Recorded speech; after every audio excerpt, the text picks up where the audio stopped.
চট্টগ্রামের জঙ্গল সলিমপুরে যৌথ বাহিনীর নবনির্মিত ক্যাম্পে সশস্ত্র হামলা চালিয়েছে সন্ত্রাসীরা। বুলডোজার দিয়ে সন্ত্রাসীরা গুঁড়িয়ে দিয়েছে যৌথ বাহিনীর ক্যাম্প, কেটে ফেলা হয়েছে রাস্তা। র্যাব জানায় গতরাত 1টার দিকে ইয়াসিন বাহিনী নামে একটি সন্ত্রাসী দল যৌথ বাহিনীর ক্যাম্প লক্ষ্য করে গুলি চালাতে শুরু করে। র্যাবও পাল্টা গুলি চালায়। প্রায় 2 ঘন্টা গুলি বিনিময় শেষে সন্ত্রাসীরা পিছু হটে।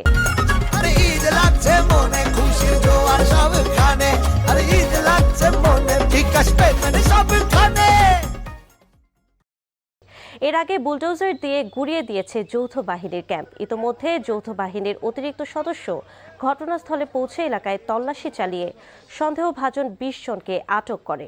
এ ঘটনার পর সন্ত্রাসীদের আর কোনো ছাড় দেওয়া হবে না বলে জানায় পুলিশ।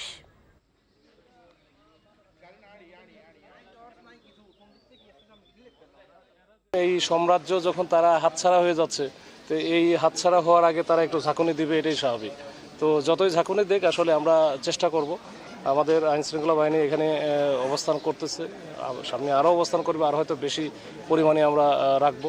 এখানে আমাদের ক্যাম্প যেরকম ছিল সেরকম থাকবে, এবং যারা বাহিনীর ক্যাম্পের উপর যৌথ বাহিনী ক্যাম্পে হামলা করেছে অত্যন্ত গুরুতর অন্যায় করেছে।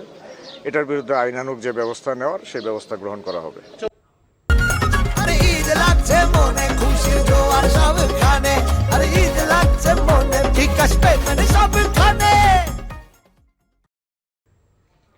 ঘটনাস্থলে আছেন সিনিয়র করেসপন্ডেন্ট আরিচ আহমেদ, সরাসরি যুক্ত হচ্ছি তার সাথে।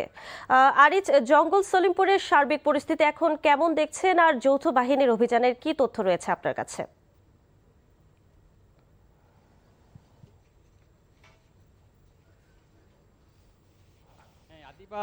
এই মুহূর্তে এখানে উত্তেজনা বিরাজ করছে, তমতমে অবস্থা বিরাজ করছে।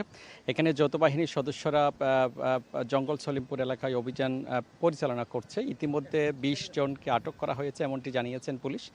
এছাড়া র্যাবের যে ওইখানে র্যাব এবং পুলিশের প্রায় 132 জন সদস্য রাতে ছিলেন। ভাগ্যক্রমে তারা সন্ত্রাসীদের হাত থেকে রক্ষা পেয়েছেন, সবাই অক্ষত আছেন। তবে হঠাৎ করে এইভাবে হামলা, এটি সন্ত্রাসীদের তাদের যে দুর্গ, সেটি আবার নতুন করে বার্তা দিয়েছে। কারণ এখানে যৌথ বাহিনী যেই 2টি ক্যাম্প স্থাপন করেছে, এবং সেখানে পুলিশ র্যাব সদস্যরা সেখানে রাতে ছিলেন, এবং এখন থেকে সেটা একটা নিরাপত্তাহীনতার মধ্যে চলে গেছে, এমনটি জানিয়েছেন। তারপরেও যে আগামী 31 তারিখ এখানে স্বরাষ্ট্রমন্ত্রী আসবেন, তিনি এখানে পরিদর্শন করবেন।